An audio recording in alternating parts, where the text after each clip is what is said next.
The mere mention of his name gets me mad. Mr. Oliver Glasner.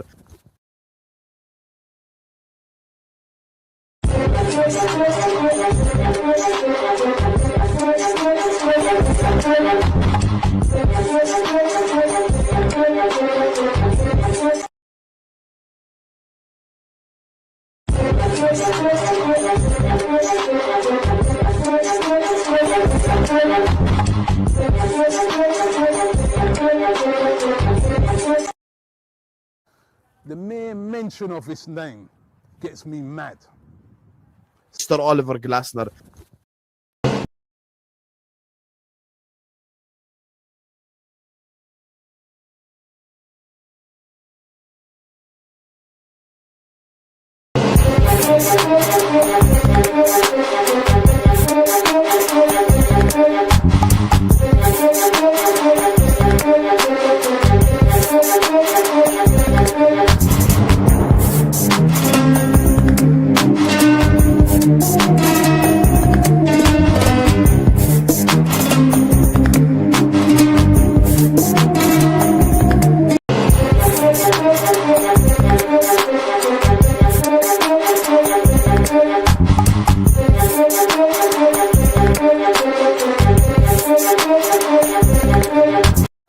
The mere mention of his name gets me mad.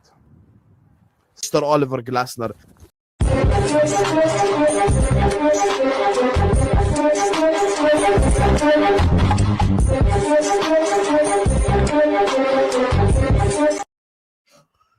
Bismillah ar-Rahman ar-Rahim. Hello everyone and welcome back to the channel. Welcome to another stream. Ladies and gentlemen, I know it's the international break. You get me? You're all bored as shit. I get it. I get it, bro. But this is the channel for all your entertainment during the transfer windows, Habibis. I know. I know you're all bored as shit. I know you're all angry. I know you're all pissed off. I know you all have your Oliver Glasner boxing bags at home. You get me? That you're punching up as we're speaking. You get me? So I appreciate you guys even joining us and being here with us. Thank you guys so much. Make sure you guys are liking the video. Make sure you guys are subscribing to the channel if you're yet to do so. Our enemy for life. The mere mention of his name gets me mad. Mr. Oliver Glasner. Anyway, joining me first and foremost, took some time off trading cryptocurrency to join us. You get me? He's a billionaire. He just does YouTube as a side hustle. Man like Rax is in the building. How are you doing, Rax? Listen, the main reason I always come on is the intros. Your intros are always elite, man. So yeah, thanks for having me. It's an emergency stream. A lot to celebrate. Some things didn't quite go our way, but I'm sure we're going to get into it. So yeah, glad to be here, bro. Joining us next, the English version of myself. Absolute fraud. Jazza is in the building. How are you doing, James, mate? I'm good. I'm good, man. Can't complain. Big up, Habibi, big up. I've got nothing And last to moan but about. not least, Nothing to moan about. the stash with the agenda. Hello, Mike. Agenda? I have no agendas. This is an agenda against me. Which, I mean, that's just ridiculous. But big up everybody. Big up everybody. Everyone hates Mike. Oh. Big up to Akia, who just sends Already in a with the salute. gaslighting? Already with the gaslighting? Salute. Putting words in my mouth? Putting words in my mouth? Salute, my brother. Salute, salute. Love to you. Love to you, my guy, Akia. Appreciate you, brother. Anyway, guys, look. Lex will be joining us in 8 minutes. So will Jerry James. Big up Jazza. Big up to all of you guys. Please slap that like button, subscribe. This is going to be one hell of a stream. I don't keep interrupting to say like and subscribe. So please just hit that like button and subscribe to the channel if you're yet to do so. Every single one of you right here, right now, please hit the like button. Please subscribe. You get me? And yeah, so like I said, Jerry will be with us in a bit. And so will Lex. So, and as I always say, every single link is in the description always. So the Jerry James show is in the description. Mike Dass's channel is in the description. Jamie Phillips football chats is in the description. And Rax, you get me? For any woman out there interested, his Twitter's in the description. You get me? Mad. Go ahead, text him. That's mad. Anyway, Mad. first and foremost, Mr. Mike Das, I want to Yes. discuss first Marc Guehi alone, and then we bring up Isak. Or do you guys think we should just bring them together? No. Separate. Separate. Let them come together at their natural at the natural point in the conversation, because they Go ahead. overlap. Your I mean, floor listen, is yours. when it happened in the moment, I might have reacted a little emotionally, with anger, and jumping to the conclusion that, oh my God, the window sucks. But of course, after about an hour, you kind of realize, wait, Alexander Isak is a red, Florian Wirtz is a red, Jeremy Frimpong, Milos Kerkez, Leone, just absolutely ecstatic. But when it comes to this specific transfer, technically speaking, Crystal Palace didn't break any rules. So, like, as much as I can complain, it's not like they did anything illegal. Marc Guehi is under contract. There's nothing in the world that says you can't go complete a medical, XYZ, do all of this stuff. I have to sign the dotted line at the end of the day. Now, that might not be fair. That might not be right. That might not even be the best way to do this. Maybe in the future, you implement something where if it gets past a certain point and a player completes a full medical, like, what is the point of, backing out on your word? Unfortunately, you had a player from another club who supposedly, through conversations with Glasner, was like, hey, turns out I don't think I'm going to get the same amount of game time here as I would at West Ham. So he makes a different decision. Crystal Palace are left flustered, and then Glasner threatens to walk, even though he's probably going to leave anyway. He threatens to walk in order to keep Guehi so that he can leverage his position at Crystal Palace by having the best possible chance of having a good team to then go to a team like Manchester United. I just think it's a very unfortunate situation. We caught the short end of the stick, but Marc Guehi is the one who's the biggest loser here, because he wanted this move. He did everything that he could have for this club. He didn't have to, he could have hurt himself in any of those games for Crystal Palace, but he said, no, you know what? I will play for you. This is the club that I grew up at. It doesn't matter. I'm a professional. And, how does he get rewarded for being a team player? He basically gets used for, just non-colorful language and as simple as possible. So it's really unfortunate. I feel very sorry for him. He made the whole video. Like, he had this whole goodbye video.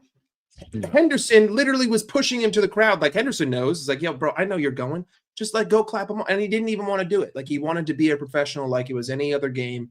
He didn't want the attention. He didn't want the eyes. He was like, no, like, this is a team win. It's fine.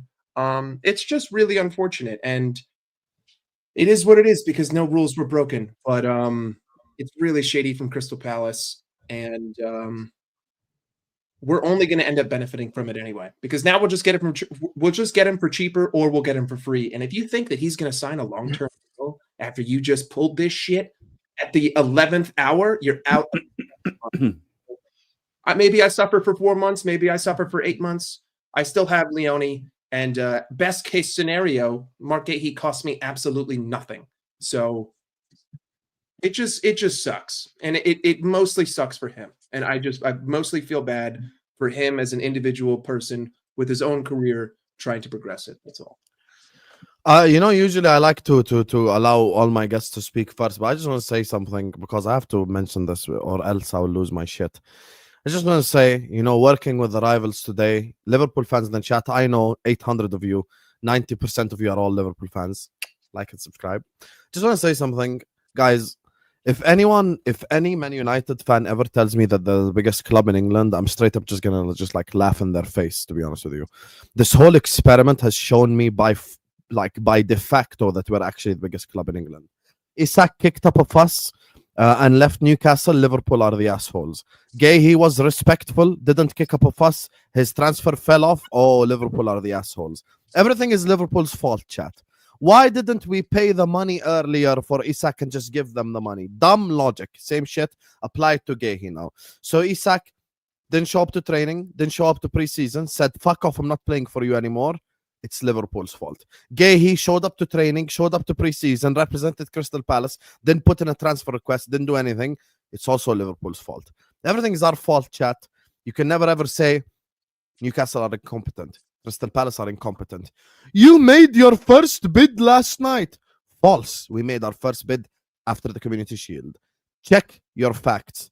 to all the idiots who just blame Liverpool for everything. Check your facts. The first bid was made after the Community Shield. It was ignored. And then they tried to sign Akanji 2 months ago. They tried to sign Diomande a month ago. All of these things have happened. It's all evidence for all of you guys, but everything is Liverpool's fault. Remember, chat, because next time any club negotiates in the logic of all the rivals, just pay what they're asking for. Right? This is the new like thing. Now, every time you work with a rival fan, I'm sure Rax has been through it. Jamie, the same on Potts' show. Same with Mike on American Waffle, etc. Like, it's the same stuff. You get me? Like, just pay the money. Just pay the money. So next time you enter a negotiation for anything in life, just pay the money. Hey, how much you want for that house? 100 grand. Okay, here you go. Here's 100 grand directly. Just no need to negotiate for anything. No need to have a conversation. No need to speak. You guys were all right. We should have paid Isak 150 million like 3 months ago. We should have paid Guehi 50 million 3 months ago, so we could become the next Manchester United who just pay exactly what the selling club wants. We shouldn't negotiate for anything. We shouldn't try to maintain a respectful relationship with the football club, because guess what? Maybe we want Adam Wharton, so we don't want to be assholes to Steve Parish. So, oh wow, we're actually a respectful club where we're giving Crystal Palace the chance to sign a replacement. We gave Newcastle the chance to sign a replacement in case, I hope we don't go back to Newcastle and want to sign someone. So all of these things, let's just push them to the side and let's just dumb it down to, as all the rivals say, just pay what the selling club wants. So the guy that did everything anti-Newcastle and was the villain in the story, it was Liverpool's fault. Guehi did everything incredibly and he was the hero in the story. It's Liverpool's fault. That's the summary, chat. Whatever happens, it's always Liverpool's fault. And we should have just paid the money and we didn't do the transfer in the correct time. Blah, blah, blah, blah, blah, blah. We're the biggest club in England and we're still going to win the league. I'm going to drag my you-know-what across this whole platform. Because when we stop those London cannons who got nothing in their armory, just like they didn't have anything in their armory at Anfield, when we stop them from winning the league, we're going to have a conversation about everything that these people said. Anyway, that's what I wanted to say. Fairs, man, fairs.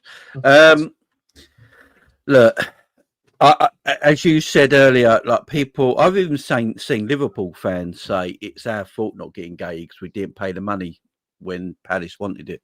Firstly, when is it? Why would Liverpool just pay the money that Palace want? It's called negotiating. Like, if we forgot what negotiating's about, it's about getting the right deal for both parties. Yeah, that's what negotiation's about. Otherwise, it's not negotiation. It's just called paying somebody. Do you know what I mean? Like, I've never understood this. Also, secondly, Liverpool acted in the most respect to Crystal Palace, in my opinion, and respected everything about them. And even they did, you know, like they pretty much let Guehi carry on playing for Palace, played important games for them, bided their time, waited, was respectful, and then they came up with an offer that both clubs accepted. Now, is it Liverpool's fault that Palace decided, when they know Marc Guehi's probably going to leave this summer, or at least at the end of this season, that they go and buy a 19-year-old centre-back that they say is not ready for Premier League football? Now, is that Liverpool's fault, or is that Crystal Palace actually? How about Crystal Palace go and buy a player that you know it should be a first-teamer for the rest of this season and going into next season when you know Marc Guehi is probably going to leave? You know, is that Liverpool's fault? No, Liverpool. Look, I don't understand what's happened in football this summer. Liverpool, the only team that I know, are not allowed to buy other teams' best players. For some reason, it's just so we've had the nerve to go to Newcastle because we're fucking huge. I don't know if people know this, but we're huge, right? And we went to Newcastle and went, we really like your best player and we're willing to spend so much money on him to get him. We went to Crystal Palace and went, look, we want your best player. We're willing to spend this money to get him. It's called football. It's what happens. It's, you know, this is what's been going on since football started, even back in the 1800s, 1900s, when they were paying 2 pennies for a player. You know, it's still a lot of money because they're wanting the best player from that team at the time. And Liverpool have done nothing wrong this summer, and they've had a blinding window. Would have Guehi been the cherry on top of the cake? Yeah, man. Marc Guehi would have made this window almost perfection. He really would have. But I can't blame Liverpool in any way for what's happened here. You know, Steve Parish obviously didn't want to lose his manager. I hear it. I think Glasner would have walked if Guehi went. I actually do. And Parish is probably looking at it then going, what do I do? If I lose Eze, I lose the Guehi, and I lose the manager, you know, I am really stuck. So Parish, unfortunately, Flynn was bent over a barrel and he couldn't do anything about it. And he got blackmailed, basically. The owner got blackmailed. And yeah, let's just go. He was in a position where he's like, I'm either going to lose my captain and my manager, everyone. or I'm going to keep my captain and my manager, Yeah. but lose out the 35 But million. it's the funny thing, though. It's the funny thing. If in January, like we were talking about earlier, if in January Man United have sacked Almiron, because he's absolutely useless. In January, are you crazy? Yeah, in September, you mean? In September. Like in a month, bro. What do you mean January? In a month. In September, If he leaves in a month, bro. Glasgow is twerking for United. We know this. Yeah, there's been rumours about it. He's turned down apparently the Bayer Leverkusen job. There were rumours today because he wants a big team. Glasgow. If Man United come in for Glasgow, do you reckon Glasgow's going to turn around to Steve Parish and go, don't worry about it. I'm not going. He's going to turn around to Steve Parish and go, can you accept the money that Man United are asking for me in my contract, please, so I can go and manage Man United, please? Parish should then go, no. Steve Parish should go then, no, because I wanted to make 35 million from Guehi, because now I'm not going to probably get anything for him, and he's going to go for free, which means I've lost money now, and that's going to make it harder for PSR next year for Crystal Palace. So, and you're telling me 6 weeks later you want to leave the football club because someone pretty has come along? No, Football is all about hypocrites. Every football manager, every football player, they're all hypocrites. Football fans, everyone's a hypocrite. Everybody. And yeah, I think Palace actually effed themselves up over this whole thing. I just don't see how you have disrespected your captain so much through this. Do you know how excited he probably was? He was probably in Liverpool kit, by the way, doing the medical, right? And you know, he did a goodbye message. He thanked everybody. He said, "Thank you for my time. I'm a South London boy." Did you watch the video? It's actually very sad. He wants to go. Sad. He said, "I'm grown now. I want to go." From a human perspective, regardless who you support, it's very sad watching that video. And now he's got to go back there, and then somehow they've got to get him back in the team and playing to the high level he's been playing recently. That's got to be difficult to do, man. And Fabrizio reported this morning he's angry, he's upset, he's considering whether to even continue as the Palace captain. And by the way, for people saying 20 million in January, what do you mean 20 million in January? We won't pay a penny more than 10. We won't pay a penny more than 10 because guess what? 3 months after he's free, Habibi. What do you mean 20? 20 my ass. You're going to pay 10 million max. 5 million if they're lucky. Bro, talk about 20. Ain't no 20 now. And I know Liverpool, some Liverpool fans are saying, let's wait and get it for free in the summer. It actually makes more sense, financial sense for Liverpool actually to buy him in January than actually get him for a free, because in really, you're not actually free, because either the signing on fee will be more than the transfer fee in January, or the wages will be much higher than they'd willing want to pay. So for me, makes more sense, as you say, getting for like 10 or 15 million in January than actually getting for free in the summer. And if we only got to wait 4 months to get Marc Guehi, and then from January to the end of the season, where it's the toughest time, we got a fresh Marc Guehi in our team. Yeah, all good, man. I'm quite happy about it. Yeah, look, I'm going to be fair about it, and I think everybody has a point. Like, the person who I, of course, feel sorry for, and we all should feel sorry for, I think, is Marc Guehi, because he's just a guy who's doing his best. Right, and he has the opportunity to go to the team. Everything was agreed, everything contractually, financially, videos done, all this medicals, all this kind of stuff was done. And at the last minute, when he thinks everything is done, then it gets snatched away from him. So you've got to have sympathy for Marc Guehi. But at the same time, he signed a contract. So when you sign a contract, you should, being the operative word, have a view to fulfill that contract, right? And we all know football doesn't always happen. Could Liverpool have done the deal earlier? Yeah, I mean that's not a completely stupid criticism. Would it mean paying more money and all this kind of stuff? Yes, and I again I understand completely why they didn't. There's definite logic behind the way Liverpool conducted themselves. Glasner, as Jamie mentioned, he's just lost Eze. He's the most successful manager in history. right? And he's on the eve of the season potentially losing his captain.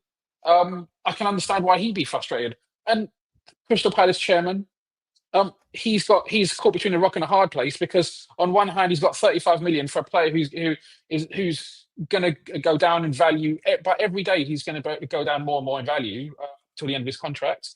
And but at the same time he's got his manager, who again is his most successful manager ever, who's threatening to quit. If you lose if you use your captain and your most successful manager, like these, it's not beyond the realms of possibility. Since Glasner is so committed, why didn't he renew his own contract? No. I mean, look, there's all these things, but we don't even know whether these talks were going on or whether there's a possibility of that happening or whatever. His contract expires next summer, by the way, same as Guehi. Yeah, of course. And maybe they're having to. We don't know. But I'm just saying from Parish's perspective, that potentially may put their Premier League position in danger, right? And if they go down, then they're losing £100 million. It's not unheard of where teams have gone from the highest of highs to being relegated within a season or two. We saw Leicester within 2 seasons of winning the Premier League, they got relegated, and Palace, obviously they've been in the Premier League for a long time. So just trying to be balanced. There's a little bit of a point to everybody. I think as a Liverpool fan, obviously it's disappointing we didn't get him, because I trust that if the club wanted him, that he would become a very, very good player for Liverpool. Personally, I don't know how good he is. I question it. And people will say this is a little bit of a myopic stance, but the fact that he's not great in the air, I think for me is a major, major problem. I think that is a really big deal, because I think if you want to really be elite, you have to have aerial dominance, and he's not great aerially. But again, if the club want him, if Edwards and Hughes and the scouts and all that kind of stuff say that he's the guy, then of course, I'll back him. I have no problem. I don't really have much say in it anyway. I'm just going to enjoy it one way or the other. But it's just kind of a little bit disappointing at the end. But I don't think it takes the shine off an exceptional window for us. I think it puts us in a great position for the forthcoming season. And every Liverpool fan should be really, really fucking excited, because this season's going to be one hell of a ride. Yeah, it's going to be. So I was listening. Do you remember Christian Purslow, our former director? So I was listening to him yesterday on Sky, and there was a good video about it today I was watching. And what he basically said is he believes that FSG now have completely changed their structure of how they're running the football club for years to come, and they're going with this new structure. And he's in the know about all this stuff, and he basically said Liverpool's financials for years to come might be ahead of everyone else in the Premier League, because of the sponsorships that Liverpool got. They got like massive sponsorships and commercial revenue and all that are going to be so far ahead. Apparently for next season, we're already a couple hundred million ahead of PSR next season, because of the sales we made and the commercial revenue we're going to make. So next summer, if we wanted to, we can go again. It's and that's what they're trying to build. They're trying to build a dynasty now at Liverpool for the next 5 to 6 years. They're only going to be looking at quality, high-level footballers. And the thing is, the thing that I don't know if he said it or I heard somebody else say it, and it makes a lot of sense. I don't know. I don't buy into 100%. But if they had invested, or if the ownership or whoever you want to call it had invested a lot of money over the last 5 or 6 seasons, we were basically going head to head with City and a head to head with City with Guardiola. Yeah, maybe, and it's easy to do this in retrospect, so maybe bullshit. But investing now, when Guardiola is probably going to go, if not the end of this season, the end of next season, when City's recruitment in the last season and a half has been highly questionable, maybe this is an opportunity to build a dynasty. Because the players we've bought, we've bought Isak, right? He's 26. He's going to be 26 next month or this month. So we got maybe 5 years out of him. But Ekatike, we've got maybe 7, 8, 9. Verts, we've got 7, 8, 9. Some of these young players, we've got 7, 8, 9 years. So they're looking not just in the medium term for the 5 years that Isak's with us potentially, but also beyond that. And that should excite all of us, I think. And Oh, I'm not. I don't want to say. I don't want to start showering FSG because Yeah, the like, thing you is, you're guys saying don't- we should be excited. Yesterday, I was asked by Vater, funnily enough, biggest gaslighter we work with, but I was asked, what would you rate this window out of 10? And I still said it's a 10 out of 10 window. But here's my problem with it. The biggest problem I've come across over the last 2-3 months is the rival hypocrisy towards Liverpool Football Club. And the second biggest problem I've come across, like from my perspective, is it was there.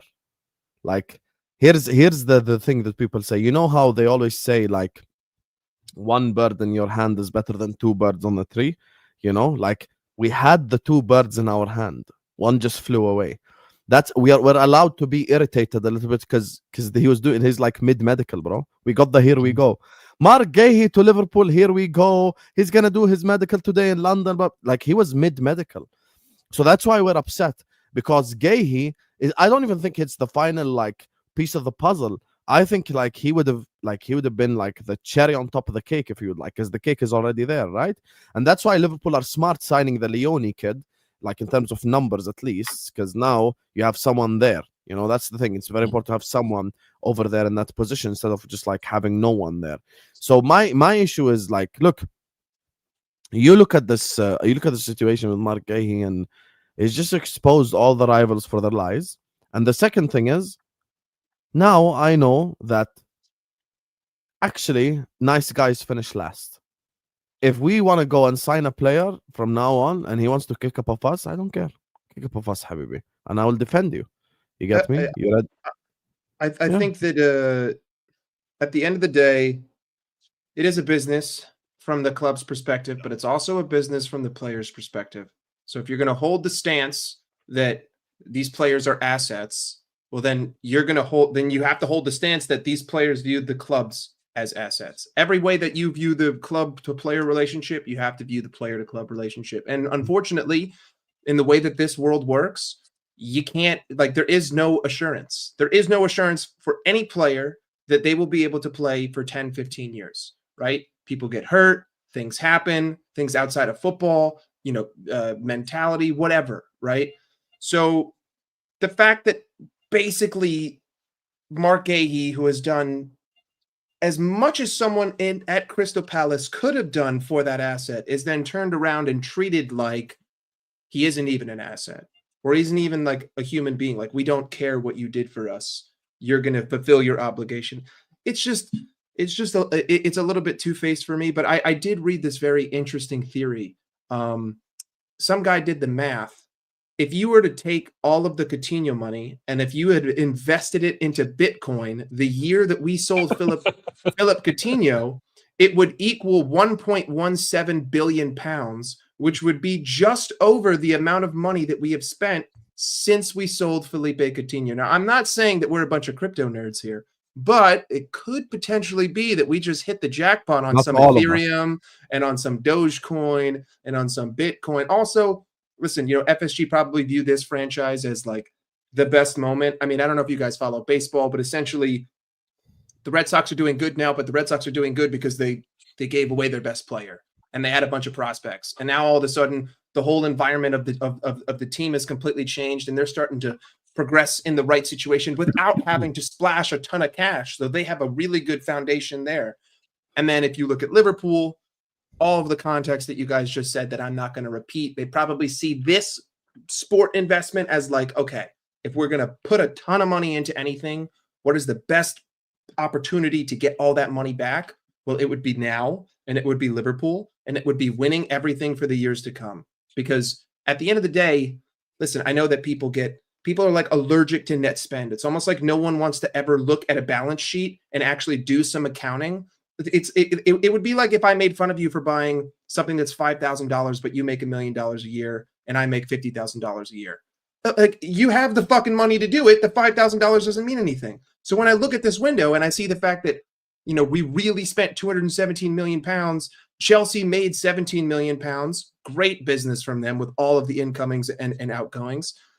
Yeah, 100%. I'm more than happy with this window to get this quality of player, to get this quality of players, and to, like, in theory, from an accounting perspective, basically we bought Alexander Isak and Hugo Ekitike.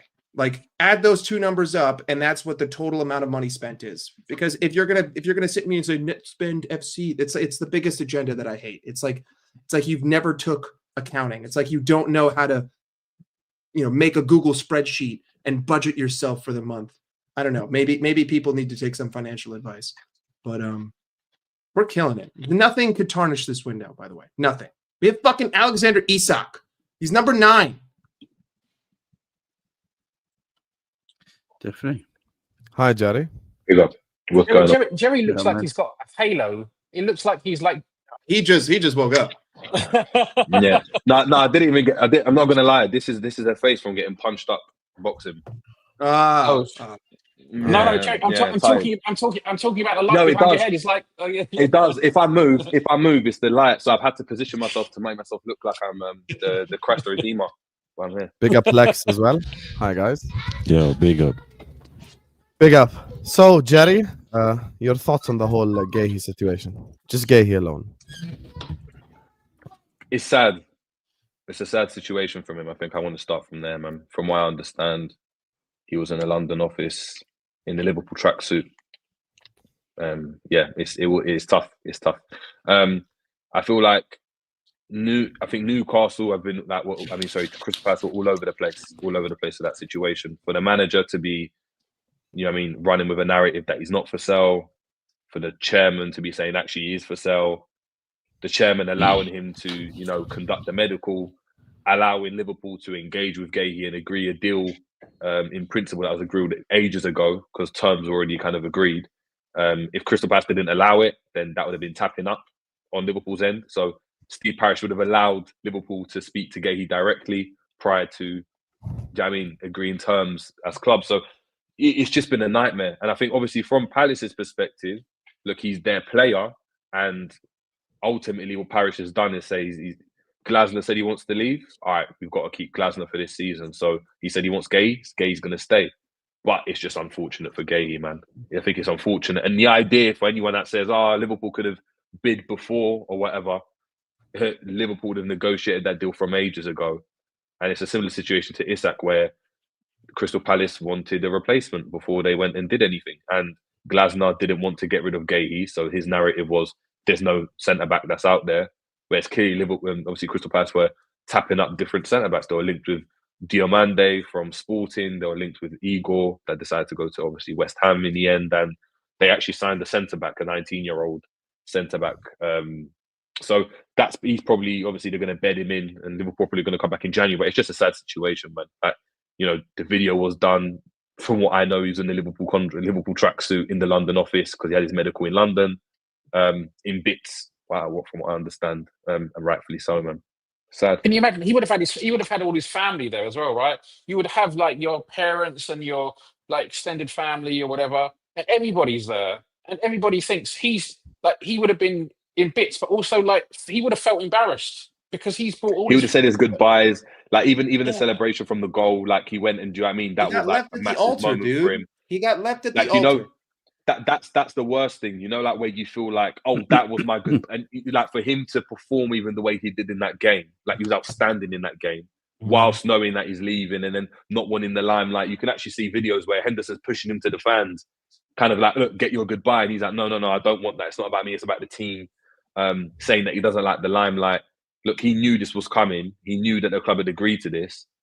And in the last hour, Glasner was like, I'm going to hand in my resignation, and probably just kicked up a fuss, which again, he's right to do that because he's protected the interests of himself and Crystal Palace. But from the player's perspective, it's just sad, man. It's just sad. And look, that's the signing I wanted all summer. I mean, I tweeted ages ago, and I know we spoke about Isak, and Isak is obviously big boy signing. For me, Guehi was the one where I'm like, that makes Liverpool really dangerous. Give you so many options. You can play with a 3 at the back if you wanted to. Like, he's fit. He's a leader. He represents the changing of the guard at the back. And I think in terms of a leader, you can see how he conducts himself.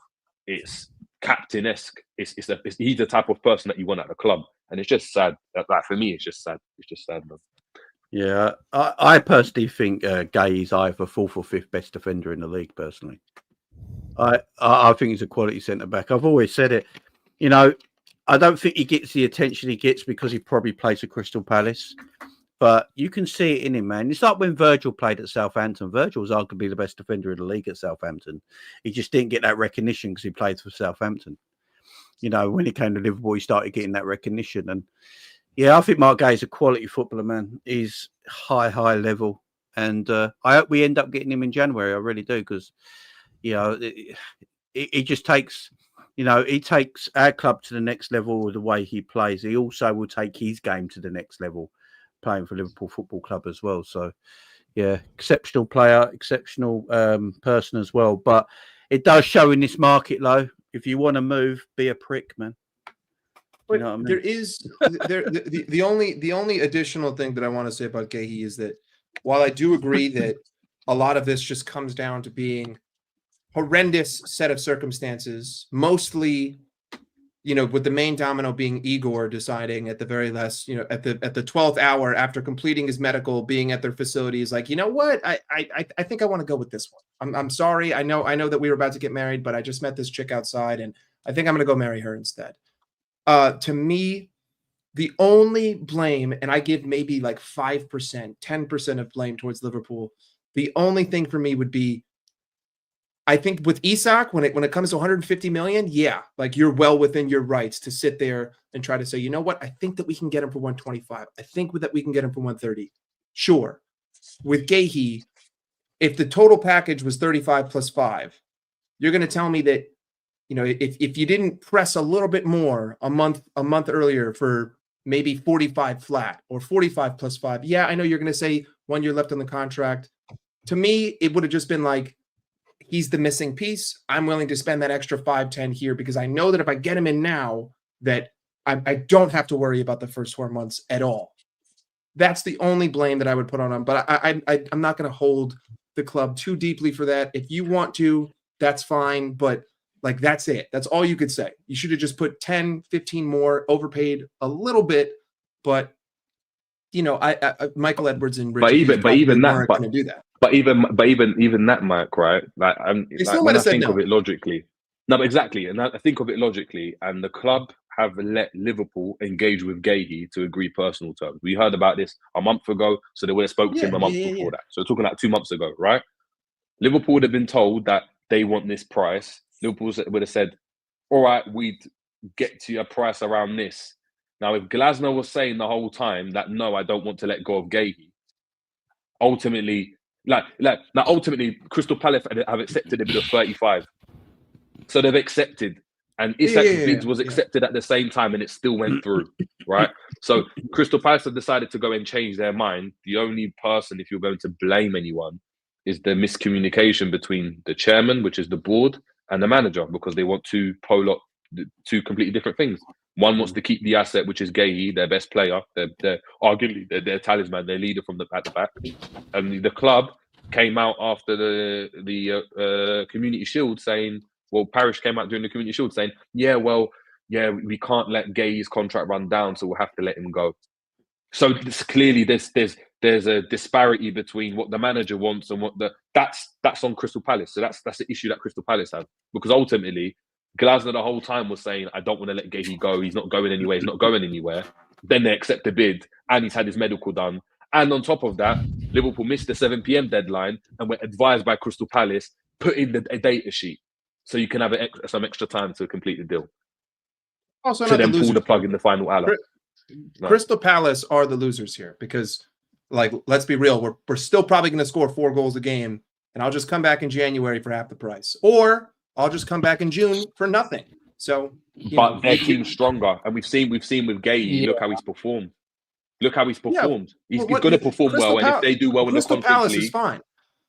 Yeah, but that's even with Guehi, that's still a big if. One thing I don't really understand, I've always thought is a bit nonsense. This whole deal sheet thing, like, I think when you submit a deal sheet, that should mean you're committed to the transfer, right? It's like when you buy a house in England. Any other walk of life, Rax, when that sign on the dotted line, that's it. I don't know how you can back out of it. It doesn't make sense. Yeah, it's like when you exchange contracts, contracts, and then you complete 2 weeks later. Hang on, there's a report that came out about it just now. Well, Oh. This is from Sam Mockenbell. Is it from BBC? He says between 1:30 and 3 p.m.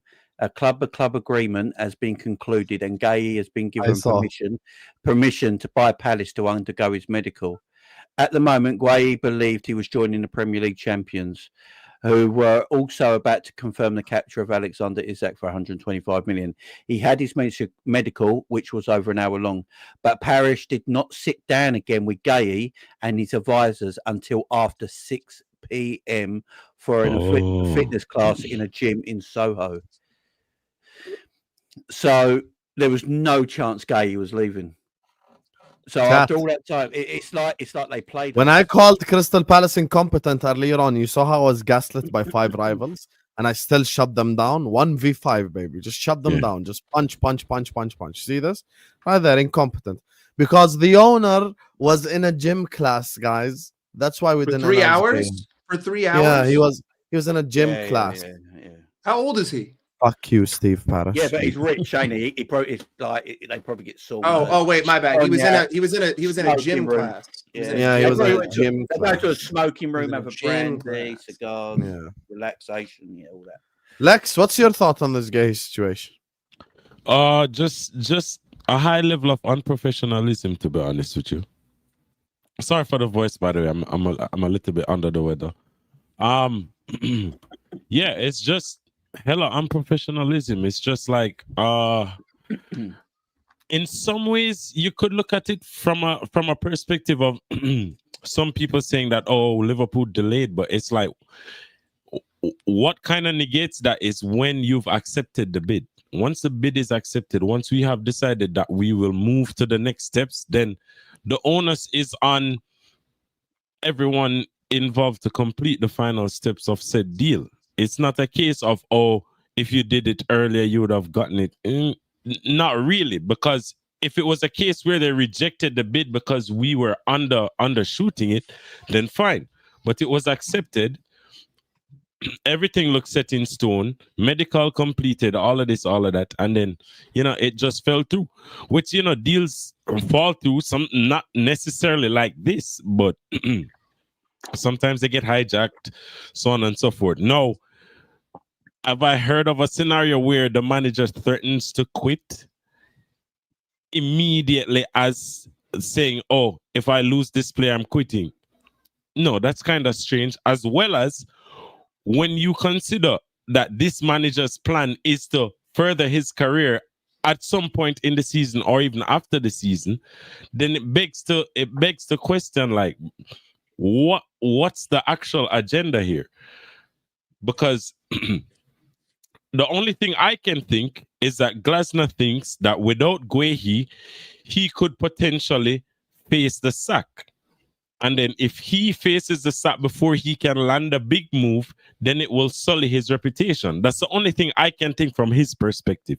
Now, from the club's perspective, where the unprofessionalism comes in is knowing that you're willing to let go of a player, knowing that you need the funds because you're probably losing like 15, 20 million now that he has to either wait, or you could possibly lose the whole 35 if it's a case where we have to wait until January to get him. So you have a responsibility to yourself to make money as a club as well as find a replacement. No, the replacement never came through. Glasner did his thing. It fell through. Fine. Will it be an issue? I say, if it is an issue in January, we pay a fee. If January comes around and we're fine where centre backs is concerned, then I'm chilling in it. Because as far as I'm concerned, whatever situation that may arise to put us in so for instance, let's say Konate goes down, and then we have to rely on Neoni. And let's say, God forbid, one of those two centre backs go down. Then I can see, okay, we're in a situation where we would then need to make a move in January, or maybe call up, I don't know, some youngster. Because in my opinion, because we still have Joe Gomez never left, did he? No. No, we still got him. So we still have Joe.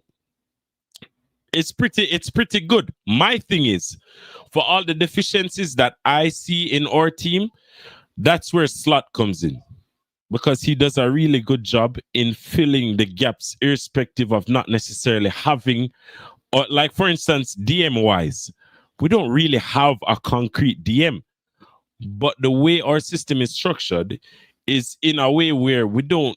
It's not that we don't need one, but Slot can structure us to play in a way defensively where we just have bodies supporting each other. And because we pick up certain zones with the certain things on the field, we defend as a unit rather than just depending on individual brilliance from certain players in it. So as far as that is concerned, I'm quite relaxed, as well as I'm not going to tell you any lies. I don't think any other teams below us have the consistency to actually give us problems. I think if we drop points, the rest of them drop points. If we get 3 points, 3 out of the top 4 or 5, they'll drop points.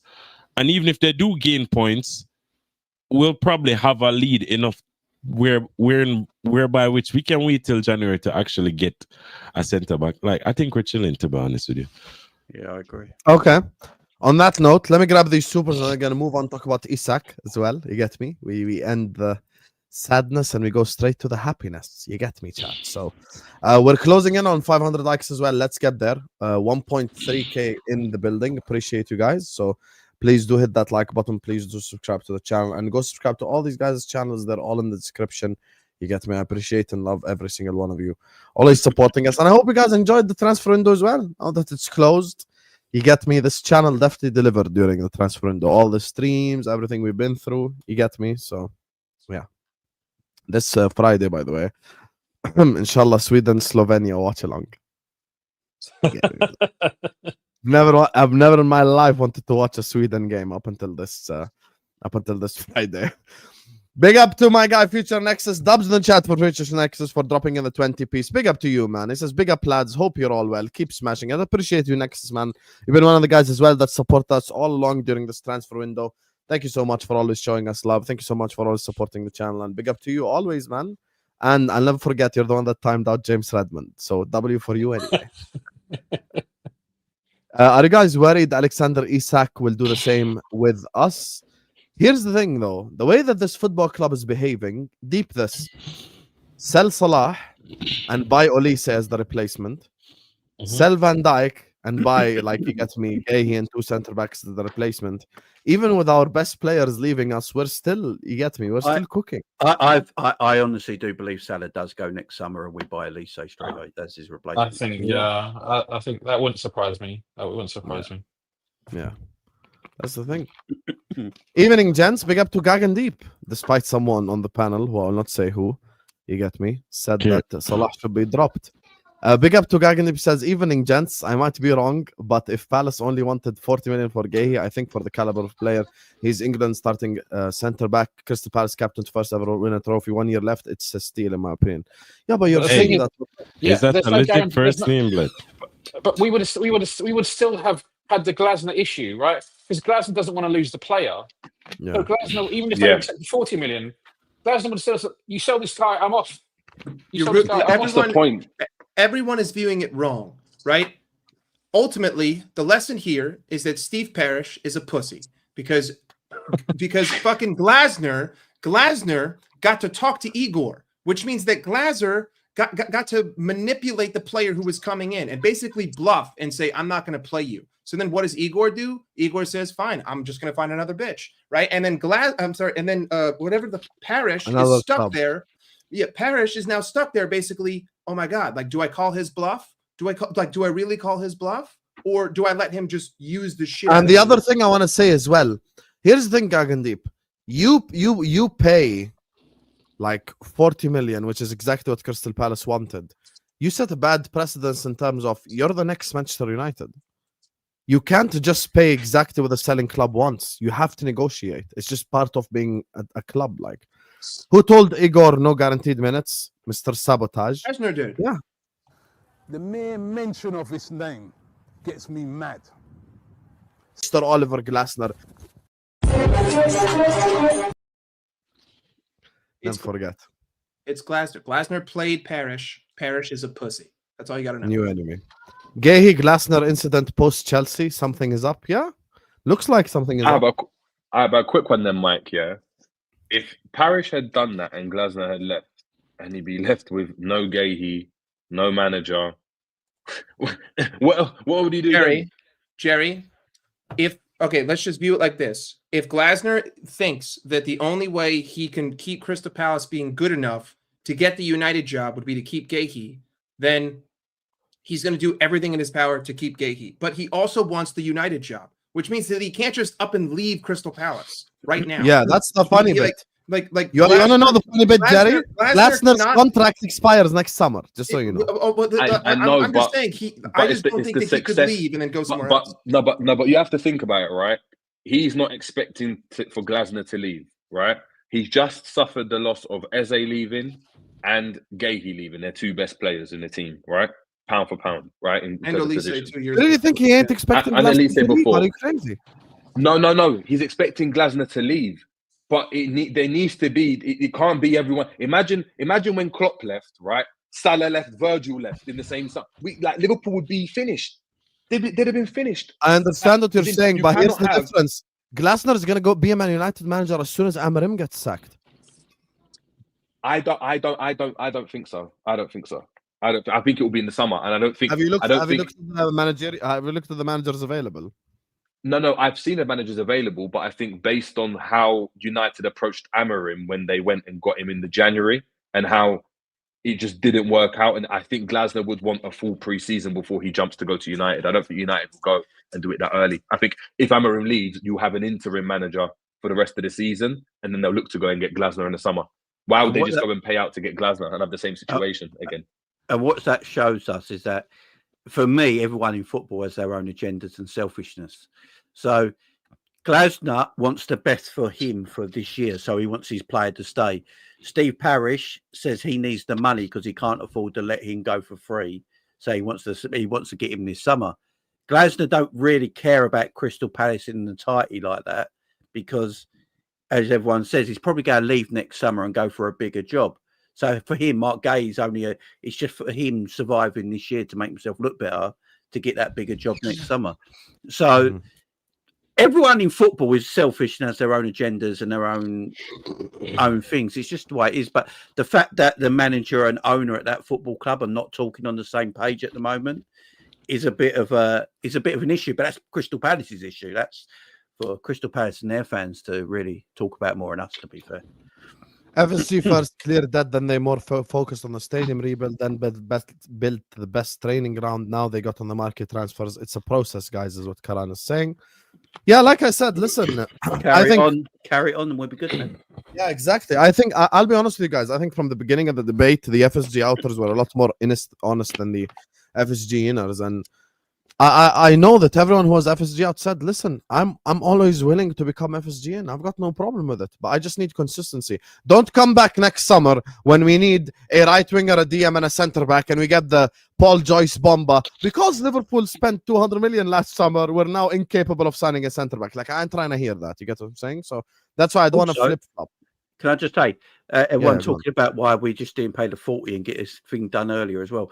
I think Liverpool are trying to keep a good relationship with Crystal Palace because I've got a feeling they might want to come back for Wharton next summer. Yeah, Wharton. Yeah, so 100%. If that is the case, they probably want to keep a feeling. That's like a fact. What Jamie just said. Yeah, they want to keep a good relationship going there as well, don't they? So I can see that. I promise you guys are going to come back and for Wharton next summer. I wouldn't be surprised. Or one of his rep. Yeah, go on. I wouldn't be surprised next summer our transfer market is just Wharton and Elise, and that's it. Yeah, and then it depends on outgoings, of course. Yeah. Guehi on a free, maybe, I don't know. I still think we signed him in January, to be fair. Yeah. Glasner or one of his reps scuppered the Igor deal. Yeah, listen, if we want to believe Indicala, we got to believe him all the way. Bad blood between Guehi and Glasner, that was spite. I agree with you, Ty, and the reason why I as well is today Fabrizio, what he said. Listen, Glasner's upset. He's not even Guehi's upset. He's not even sure if he wants to be Crystal Palace captain anymore. Like, that's not a thing that you just push to the side. Like, there's some serious things happening in the background. Why didn't we offer Palace Gomez on loan? Because I think Gomez's role as someone who could play centre back, right back, left back is not something we could push to the side either. You get me? I think getting ready to go, but we were never season getting was rid of like Bradley and Frimpong are both injured, and I can play Gomez there. I want that option throughout the season. Suppose like I believe Slot said he wanted to keep both Gomez and keep Guehi. So, yeah, both. Steve Parrish's office is in Soho, and he goes to the Third Space gym. See him smoking outside his office every morning. So totally believe that happened. Why do I feel like this is like a side mission on GTA? Like you just went on scouting mission. You get me? Like I think that is true though. Yeah, you just checked like, oh, where does he work? Where does he work out? Where does he smoke? Prick. He looks like a prick too. He's got a fucking posh prick haircut. Fairs. Looking at Leone, it's an upgrade on Kwanzaa, so it's better. We don't know that yet. We need to chill out. Kwanzaa's balling out in Germany at the moment, man. Yeah. Your best show, H, should be twice a week, is what McGregor is saying. Bro, it's difficult to get all these guys on twice a week. And as well, remember, the problem is Tuesdays and Wednesdays now have Champions League football. So he gets me. And the games at 6 p.m. are going to be unbelievable too. So he gets me. It's going to be one hell of a season. I want Glasner to go to United ASAP. Can't wait for him to join this rotten club so that his career is doomed and he himself becomes rotten. I love that from Vida the Vicas. Big up to Vida again. It says, let's teach Palace and Parish a lesson by getting both Guehi and Wharton for cheap.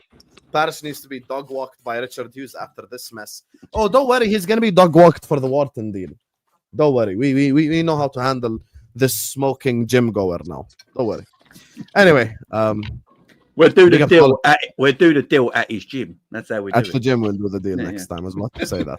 Big up to all of you guys. Make sure guys are liking, subscribing. Guys, we're closing in on 500 likes. We're just like 10 likes away. So let's get there.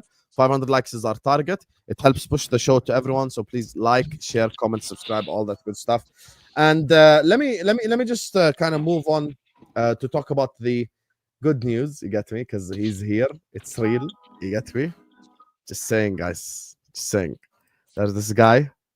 Can we all do it on the stream? And can none of you be like some bad energy, guys? Come on, Rax. Come on, Rax. Come on, Jerry. Come on, Jerry. Come on, Jerry. You know you want to do it. Come on. Come on. No, yo, you want to know? You want that? This isn't even his best move. His best move is when he does the knee slide and he does the double gun. The double gun, dude. That's the sickest celebration. Oh, I know. I love watching Newcastle for that. I'll be honest, my head was gone after Guehi. I watched one this guy. This is not better than this. Come on, bro. No.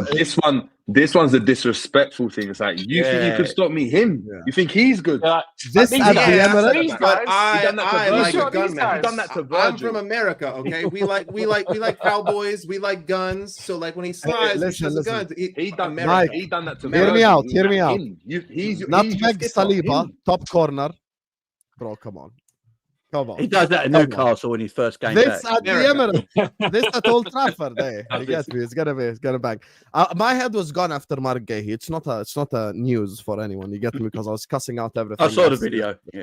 Yeah, I was, and everything I said is facts, by the way, because I was defending my club. Yeah, you know, I actually wish Guehi was an asshole and he didn't turn up to training and didn't turn up to preseason. He'd be in a Liverpool shirt right now. But this is then I watched the scam on the summer market in years. I'm just happy the market's over. I'm just happy the market's done and we can stop with all the. Usually at this point in time during the transfer window, I'm ranting about FSG, but now shit has changed. They got this summer. We're no longer broke boys. The thing is, I watched. I think he's actually a subscriber to the channel. The guy that uploaded the whole Isak interview. I watched it. I'm just like, oh my god, I'm happy now.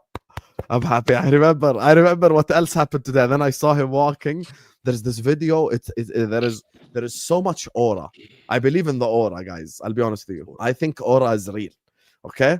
There's a video where Isak is just walking, like, and in front of him is all our trophies. Bro, tell me that video ain't cold.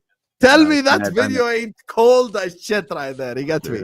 So Isak is a red. Let's start with Lex on this one. Go ahead, Lex. Talk to me about the Isak situation.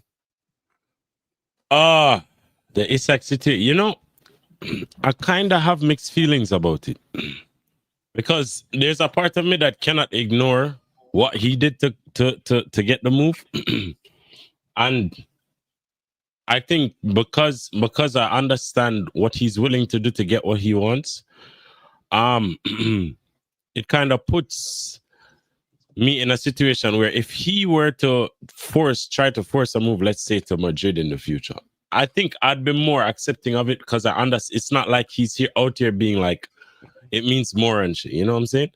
So that's on one hand. On the second hand, I find it very interesting as to how we'll fit him in the team, integrate him in the team, as well as with having Ekitike, because I think Ekitike does need a lot of game time, as well as he'll need a lot of game time. So then I guess Salah will go away for Afghan, so that will leave a lot of space for that.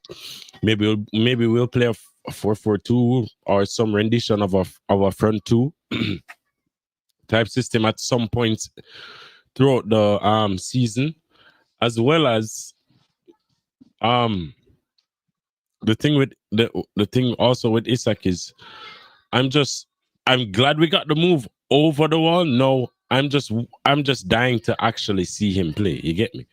I just can't wait for the next what what game do we have next? Against away to Burnley. Burnley. Away to Burnley. Real cracker. Just a real slugfest against Burnley. He won't play in that game. Is that a United joke?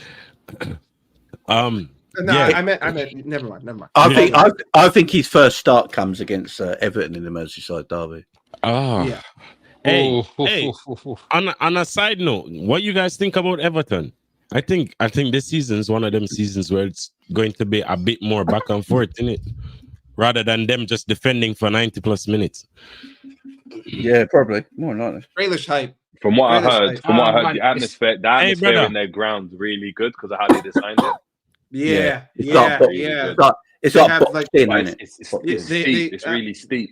They also, I'm pretty sure. I mean, anything that's built new now is built with acoustics. So they probably built it so that the sound would amplify. That's why it's so vertical. But the only thing about from the Emirates, yeah. But that's also kind of like a bowl more than a square. Yeah. But with Isak, I think that their fans are really making us look like saints when it comes to Trent. You know what I mean? Like they're really making us look like we know how to let go of a player. And I don't even think that we know how to let go of a player. But the one disagreement that I'll have is that I can't make a judgment on how he has acted because I don't know what was said. Like I don't know what was promised. All I know is that supposedly he was offered the opportunity for a contract extension by the woman who was the former president of the club, and then she left, and that's it. Like from that moment of her leaving, I don't know what happened. Just like how I don't know all of the specifics with Trent. Like I don't know exactly what the contract that was offered was. I don't know exactly when they started talking. So there's just too much speculation. To me, if a professional is going to act like that, I gotta assume that there's a missing piece of the puzzle. Otherwise, it wouldn't make congruent sense. There wouldn't be like tons of logic there for you to go that batshit crazy if something that no one is talking about is just being conveniently left out of the whole picture of what exactly went on. So, yeah, sorry, Amanda Stavely, I forgot her name. I am not a Newcastle fan, but to me, listen, who cares? She's actually a Liverpool fan. She also ran the club like a normal person, bro. Like Newcastle fans are sitting here basically saying, I can't. Like they're not even upset that they sold Isak. They're upset that Eddie Howe now gets another 130 million pounds. They're upset that he's going to be the one who spends this Isak fund because they don't believe in their ability to buy players because they don't have a sporting director. But if Isak's, I think there's a lot of bad blood there. I don't know if you guys saw this. It's not the super chat section yet, but you guys see this, the whole Luke Edwards versus Isak thing. Oh, they're total pricks. That whole statement that they released. He 109 appearance. Fucking blow me. He literally built you. He is the only reason why you are at all relevant in any way, shape, or form. He helped Sociedad. He helped you. You're ungrateful. And unfortunately, there's a missing piece that you're not talking about. And if Isak was willing to do that to come to me, dude, I love it. Because that means that you wanted to be here. And if you want to be here that bad, I'm expecting you to do brilliant things. So I don't. And on top of all this, I don't know if you guys saw the Luke Edwards thing, but He basically He wrote an accused essay. Isak of like match fixing. Yeah, he wrote an essay. Did you guys see what he said? Like, Yeah, he it's didn't mad. want Newcastle to qualify for Champions League. I'm like, are you crazy? So you're saying he Yeah. basically like what was So losing games on purpose? He said after they won the League Cup, that's when he was down because he, you know, and around April time was it? He said that like Isak weren't putting his weight in training because he thought they were going to get Champions League, which makes it harder for him to move. Like, Well, apparently- you can't say that without proof, man. But the irony is, Isak scored the penalty which That got won them them the Champions League trophy. football on the last game of the season. Isak Yeah. scored that penalty. He also won them their only trophy in 17. The irony is the same guy came out at the start of the transfer window and said that Isak is not for sale. Guys, he was beefing with Ben Jacobs. Did you see that as well? Yeah. Him and he's Ben also- Jacobs. Luke were saying about Edwards, it's mental. just like everyone, do yourself a favor. Just click block. Honestly, just block every single Newcastle journalist. I don't foresee us ever dealing with that club ever again. There's no. I one at that hope club we that I don't. want. There's no one at that Genuinely. club I want. And here's the thing: you can have like rest assured that money that they're gonna get, they will buy no one of any sort of prospect. No one that they buy with that money will even be worth being interested in. So just put it out of your mind.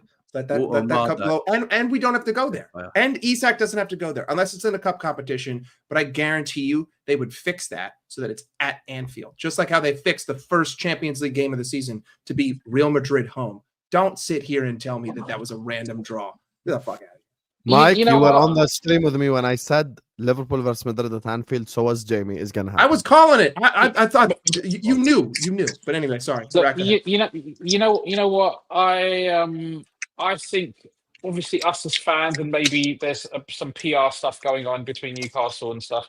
But I think it seems like director and club to club, actually things were okay. Like and if the right player came along, business is business, man. Like, I know if Newcastle signed a really good player and he became available and we had the opportunity to sign him, I don't. Of course, it's a bit. It was the whole process is a bit annoying. But I'm sure it's annoying. It's annoying for everybody, right, to have to deal with these kind of dramas. It'll be nice if there was a release clause or something, then it makes things so much easier. But that's football. Ultimately, we got what we wanted in the end, and Newcastle, they probably didn't want to lose him, understandably so. But they've got a fair chunk of change, and then now let's see if they can actually use it properly moving forward. Like it doesn't bother me too Plot much. twist, they can't because they just signed someone with a year left on his deal for 55 million, who's a 29-year-old who's going to AFCON in January. And they put a 25% sell-on clause on there as well. Nice. So, Which is, I'll be honest with you, by the way, Brentford, He's not. Brentford he's not did gonna go- very well. Brentford he's not gonna dragged the shit out of Newcastle on that deal right there. Look, on the exact stuff, you know, for me, we got one of the best strikers in world football now at our football club, and we got a future very good for world class, maybe a future world class striker in Ekitike as well. You know, Liverpool got two forwards there. If you look at the striker market today, getting Ekitike and Isak in this market in the same summer is just tremendous business. It's just phenomenal business. I just, it's crazy like that no one else was in for this guy. You know, you got one that he was obviously for sale. The fact that no one got him and we got him over the line, and apparently he had TK? no, Isak. No, and you know, apparently Chelsea. Oh, wanted my him. brother Jamie, you are mistaken. What do you mean no one is in for him? Well, apparently Chelsea wanted him in the summer, but he told them Hey. he told them it's only Liverpool. So No, thanks. Jamie, the story gets even better. Oh, go on. I ain't heard all the story. Go on. Yes, Who? let me tell you the story. Ekitike or Isak? Isak, at the start of the transfer window, Arsenal wanted him. Arsenal. And he said, fuck off Arsenal, and he wanted only Liverpool. Just so you there know. you go. Same You get me? better. Nice piece of trivia for Who you would want to guys. go to Arsenal? One day it'll be released by like some top journalists and shit, and then you guys will know like for sure So- 100%. So When I it have gets a feeling- released, you'll see. he's I have a already a legend. feeling that because our interest in him really became public and really ramped up as the Arsenal Gyökeres thing saga was drawing to a close, and I think there was also some intention behind that because I don't know, maybe I'm putting two and two together and getting five, but I can understand why the club would hold off. They first of all secured Ekitike. So even if the worst came to the worst, we didn't get Isak, at least we had that striking spot covered. And then Gyökeres and Arsenal was drawing to a conclusion, just in case Arsenal did decide to shift targets or whatever. We waited until quite late into that saga before we really showed our hand and we really started pushing for Isak. And if that's the case, I think that is genius. I don't know if it is the case in general, but I mean, it would be a good move. It's an amazing move. And the thing is now, having people like Ekitike and Isak in your front line with, Salahs and Gakpos and all that, it's going to be very hard for us not to score goals in literally every match we play. So if that's the case, that means it's going to be very hard for us to lose games of football as well, which gives us another, another way of going for the trophies that we want to go for this season. So, look, I do think there's going to be games where Ekitike and Isak do play together. I think Ekitike can probably play off the left. Ekitike's link-up play is very good. If you've got Ekitike, the thing that Slot always talks about, he doesn't mind us attacking with many players going forward. What Slot always gets irritated about is the way we lose the ball. If you've got Ekitike off the left, Ekitike with Wirtz maybe protect the ball a little bit more. Isak then can get further forward because Isak will run off the shoulder a little bit more. He can drop deep, but also run off the shoulder, which means Wirtz can play a bit higher up. Because at this moment, Wirtz so far this season has played more of an attacking 8 than a 10. So that gives Wirtz more opportunity to get more advanced up the pitch as well. So I can see that happening. If they don't want to do that and you want to put Ekitike on the bench for a game, Gakpo on the left or vice versa, just gives you more options to win games of football, don't it? And at the end of the day, that's what this game's about, isn't it? Putting that ball in the back of the net.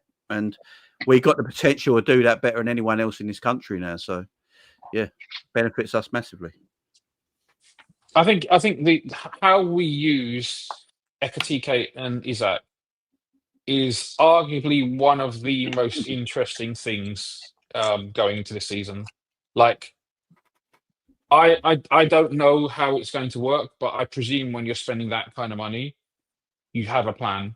And that's it. I guess maybe it's going to be Ekitike off the left a little bit, but I can see some interchanging. I know Wirtz likes to take up that position a little bit from the number 10 role. And Isak also tends to drift to the left a little bit as well. So I think Wirtz will be better with Isak. Yeah, same. Maybe. What do you think? Hold on, say that again. I think Wirtz will be better with Isak than Ekitike. I think it's more than that. I don't think so. We'll see. I think it's the structure from how we build up. Wirtz is asked to come way too deep to collect the ball. Plays like an attacking 8. That's why I keep saying. Like, another thing, Ekitike, because he's the type of player to drop deep to try to collect the ball. A lot of the times, actually, if you notice, Ekitike and Wirtz are running into each other. Yeah, that's Slot telling them to do that. As a striker, as Ekitike, I don't think Slot. I don't think it's Slot telling him to do that. It definitely is. You can see the positions that Wirtz is picking up. He's coming because Wirtz has got the freedom to move right and left, but Wirtz prefers moving towards the left. Ekitike has to think of all the forwards that we've had. The Diaz's, the Jotas. There's been the one common thing is that they always drop in. It enables the wide players to stay high. That's the thing with Wirtz. For me, it's a structural issue. It's the two in midfield not being able to go and beat the midfield press or the midfield block and allowing Wirtz to stay in those pockets. That's the problem. Because as soon as Jones came on and was able to go and do that, lo and behold, exactly. But okay, so with me, I hear what Rak is saying, but I think that in order to truly think about it, we have to look at this as like a 3-year thing. Like Isak is going to be here until 2031. I think Ekitike's contract is also until 2031. The way that we play this season is most likely not going to be the way that we play next season if Mohamed Salah is not here. So however they decide to adapt this year, I think that Ekitike is capable of playing at the left wing. Like if you wanted to drop Gakpo and you wanted to put Ekitike there, and essentially you're just playing with you're playing with 2 narrow wingers and a striker. that could work. But also, like, the long-term thing here, the most obvious thing to me is that the long-term play is to put two up top. Ekitike played with another striker at Frankfurt. Alexander Isak is capable of playing with another striker alongside him. You have the one who is the ball-playing striker, and you have the hold-up striker. You have the one that's physically dominant, and you have the one that's elusive for being someone who's as big as he is. So if you were going to put both of them up in like a 4-2-2-2 or like a 4-4-2, whatever, in a diamond midfield, I don't care. I think that they would both complement each other very well. You'd have two different strikers who can both finish, who can both play the game differently. And then you have Wirtz, who can complement each of them to their own ways. Now, when Mo leaves for AFCON, I think that you're going to see that. I could also see, I could see a world against Arsenal. Mo was dropping so fucking deep. Like, I know that people love to say that Mo doesn't defend. Mo was on the edge of our box at many moments, helping defend, pitching in. There is a world in which Mo is essentially just a more expansive right-sided midfielder. I know that that's going to trigger everyone, me saying the word midfielder, but like the way that we set up on paper is never the way that we end up playing. Like, you could put a 4-1, you could put a 4-2-3-1. It doesn't matter. That's not how it looks like in possession. We build up with three at the back. So, there's a lot of different combinations. I don't think that what we see this season will be what we see next season. If Mo leaves, all I know is we have options now. We have tons of different combinations that we can try, and we have individual talent that even if the combination isn't working, I know that someone can produce a moment of magic. And ultimately, that's what you need in a championship side. When a game isn't going well, you need someone who can come pick things up, create a moment of magic. It just happened to be Dominic Szoboszlai this last one, but last season it was Mohamed Salah 38 times. So I think it's going to be very interesting. I want to see them both play together because, I mean, listen, at this point, Wemby is my boy. Like, Ekitike is my dog. I love him. I need him playing all the time, and I love his attitude too. So I don't want to see him sacrificed for anyone. I got a feeling what Slot wants to do is get Isak too close to Salah, and if Ekitike is playing off the left, close to Wirtz, and try and get them to. So it's almost like a box formation that you're sort of playing to keep the possession of the ball. Because you see it with Mo at the moment, looks a little bit frustrated, and he's crap at the moment as well. Let's just be real here. But he's still our best attacker at getting the ball up the pitch the quickest, right? He's still our best attacker for that. But when he's got the ball, he hasn't really. The problem with that equation. He hasn't got anyone running off him, if that makes sense. Because Ekitike drifts so much to the left at times. That's why Ekitike and Wirtz have got quite a nice combination when they link up. Because if you notice their link-up play, when they do get it together, it's almost central to left. That's where they're linking up a lot, which leaves Mo very isolated because you don't want Gravenberch going and linking up with Salah too high at the pitch in case you get caught in transition and then you're conceding goals. So you need that happened last season though. Yeah. Last season, Jota, Diaz, Gakpo, whether you played Jota, they all favoured the left-hand side as well. And it left Salah open. That's why him playing shit is surprising because he's going to example. Wirtz plays in the ball.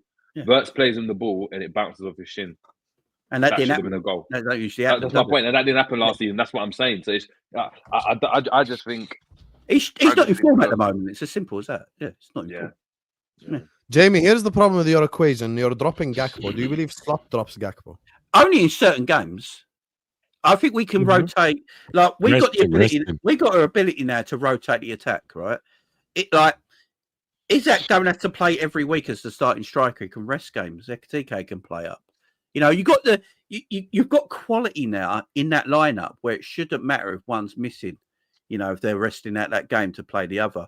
You could go Salah, Ekitike, Isak. You can go maybe Gakpo, Isak, Salah. You could take one of them out, we got that ability now. We don't have to rely on individual players now to play every single week, especially in that attack, which gives us more unpredictability. I mean, say you're bringing an Ekitike off the bench for 20 minutes ago with his link-up play, with his pace, his energy.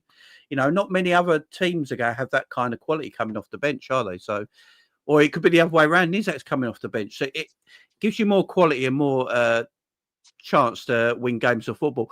I do feel like I do feel like he might do it in the bigger games where Ekitike and Isak play together. Because in that transition, Ekitike for me off the left might carry the ball a little bit quicker than Cody does off the left in transition with that pace. You know, because I think when you watch Cody, sometimes Cody can be a little clumsy with the ball when he's dribbling and get it caught under him a little bit. Sometimes I think Ekitike is a better runner with the ball. So if you get him in them wide areas, he could really show that in transition in big games, maybe. But look, it's all ifs and buts. You know, it's a great headache to have having all these options. That's so Husam, tell us what you think about Ekitike playing on the left. Okay, I'll tell you what I think. But first, I want to explore Jamie's opinion a bit more. I think Jerry agrees with it, but Jerry thinks there is another solution. You get me, Jerry? We have spies up on the YouTube scene. So tell us your solution, Jerry James. Go ahead. I think at this moment in time, I think you play your players that are in form. I think you've got enough quality, to Jamie's point, right? To Jamie's point, in terms of the quality, you play whoever's in form. So if Gakpo's in form, right, and Ekitike isn't, because there will be a time when Ekitike is not in form, you play Gakpo, Isak, and Salah. You play a three. If Salah's not in form right now, right, and Isak's firing, you take Salah off and you bring him on, and that way you keep the squad competitive. There can't be a situation where we're still doing this Salah FC nonsense. We wanted this summer because we complained about it being Salah FC and Salah just doing everything again. It will be just Salah. Why not? Doesn't mean he's not a legend. Doesn't mean he's not going to get the goals. But if he's out of form, why can't we be in a situation where he doesn't play? When Kevin De Bruyne was out of form, he didn't play. Yeah, but you want to drop him already. I think if you've got this quality that you can, and you can go and get Isak, and I'm saying again, Isak might come in and be rubbish the first 5 games. I don't know, right? But I'm saying that if he, again, with Wirtz, with all these players, we won the league without Wirtz. We don't need Wirtz in the team. You don't need these players. Don't have to play. We've got quality players all around the pitch. Why not? How long do you leave it? 5 games? 6 games? I'll tell you how long I leave it. As long as it takes, and there is good reason for it. Because when I need him, he turns up. That's the thing for me. When you need him, he'll turn up for you, and I think it will be detrimental. It'll be detrimental to him and the team if he's dropped. Right now. But that's what I don't think so. I think Salah's the type of person. You're gonna drop me? Cool. Watch him come on and just tear it up. Sometimes you need a kick up the arse. Sometimes you do need. I don't think that's bad. Drop him against City. I don't think he's saying drop him against City. I'm not saying that. I'm saying right now it's detrimental if we do that. Right now, because I think you're going to affect him negatively. I think you're going to affect him negatively, which in turn affects the team negatively. And the issue that we have is he's our only natural right winger. That's the problem. That's the biggest problem. So again, if you're playing a 3, if you're going to play a 3 up top, then he has to go and play. But to everyone's point, if it's we might play with a 2 up top, we might do this, we might do that. I think we'll do that during AFCON, 100%. Exactly. I'm not talking about Champions League final, but if Salah is not performing just like any other player, just to your point, when you need Salah, he turns up. So guess what? I wouldn't bench Salah. Yeah, I wouldn't in those situations you play him. And actually, I'll use an example where I think that goes with anyone. That's any player in the squad. I disagree with you. I'll tell you why. Idea. I'll tell you why. Even in a game where he was crap, I'm not using a game where he was crap. Newcastle away from home. That pass that he played was the only good pass he had all game long. But he was capable of producing that moment at that second. That's why even Slot, if you notice, Salah could be having the stinker of his life like he was having against Arsenal. 2 of my favorite players, Salah, McAllister, I said they both deserve 0s for their performance against Arsenal. So I've criticized him already. But my thing is, I think the reason Slot keeps him on and the reason why he should not be dropped is because he's capable of, even while having a bad game, create a moment out of nothing. 100%. But guess what? That was very necessary when we didn't have anyone else that could do that. You have now got Isak in the team and you've got Wirtz in the team that was supposed to. But I don't know if they can do that though. But that's the point. I'm going off the basis, and that's what I said. I said if Isak's rubbish, then he's not. Then again, I'm saying I don't know how good he's going to be. We all think he's going to be great. We don't know. I thought Wirtz was going to hit the ground running. He hasn't done yet, right? But I'm saying these players are supposed to be the guys in the team, right? That's why we spent the money on them. So now it's not just only on Salah. You've got Isak that can do a moment of brilliance. You've got Wirtz that can give you a moment of brilliance. And imagine in a situation like that where he's not performing, you've got someone to come off the bench. Like we need to think it can't be Salah forever. It can't be, and that's with any player. Yeah, but it's not forever. I think it's early. No. But I'm saying that is something that you can. I'm not saying right to now because I wouldn't. For example, the next game is Burnley. I'm not thinking Isak plays ahead of. No, I'm not. We're gonna have a crazy stat pad session that game right there. I'll be honest with you. Yeah, exactly. And I'm not. That's with Isak as well, by the way. We're gonna win like 8-0, by the way, chat. Just so you guys know, like it's exactly. Gonna be we'll win like 8-0, and I think Ekitike will go and score. And then, do you know what I mean? Isak will score, and Salah will score 5. Exactly, and you'll get 5 assists. I promise you. It's going to happen. But what I'm saying is, I think Liverpool, the players that we have signed, right, we haven't signed them to be like, oh, but this player has to play. Of course, if he's in form, like Salah always is, right, then you play him. But I'm saying if this continues, if this run continues, Liverpool and Slot shouldn't be afraid to be like, you know what, you're going to sit out a bit. Right, and you're going to impact, and that doesn't mean he's dropped for the Champions League final if we get there. That doesn't mean he's dropped against City. I know that's what but we shouldn't be in a situation because he's never been rotated. Yes, but I'm giving you an example of a game where he was crap. Newcastle away, all of us, if we were the manager, we would have taken off Salah for Elliott. All of us. Slot didn't. Why? Because he knows that at any given moment, okay, in that game, he was genuinely shit, like against Newcastle. He was really bad. Me personally, I don't think he was that bad against Bournemouth. I think people exaggerate. I think he was very bad against Arsenal. Arsenal was his worst game in my opinion. Newcastle, he was bad as well. Now here's why Slot doesn't drop him, and here's why Husam wouldn't drop him. Even in a bad game, in the 97th minute, when I need an unbelievable pass like that, Husam. That's not. Let's be honest. Salah's played unbelievable passes. And you're being shameless. Do you think Gakpo makes that pass? 100%. That's a simple pass across the thing, and it's don't even do that. You think Gakpo makes that pass? Hold on. No, first time. Are you crazy? Gakpo makes that pass.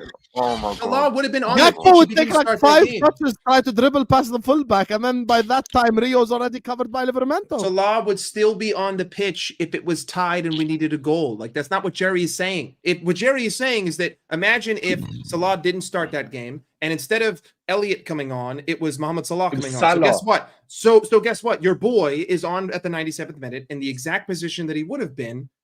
Boom! Like fresh with the bit between his teeth. Saying. I'm not saying Salah. Against, I'm not saying get rid of Salah. I'm not saying get rid of Salah. I'm not saying Salah's crap. I'm not saying Salah's not a legend. But I'm saying we should be in a situation as a Liverpool team where we've got the ability, to be like, actually, yeah, you're not playing well. You're not going to start the game. Of course, you're going to come on.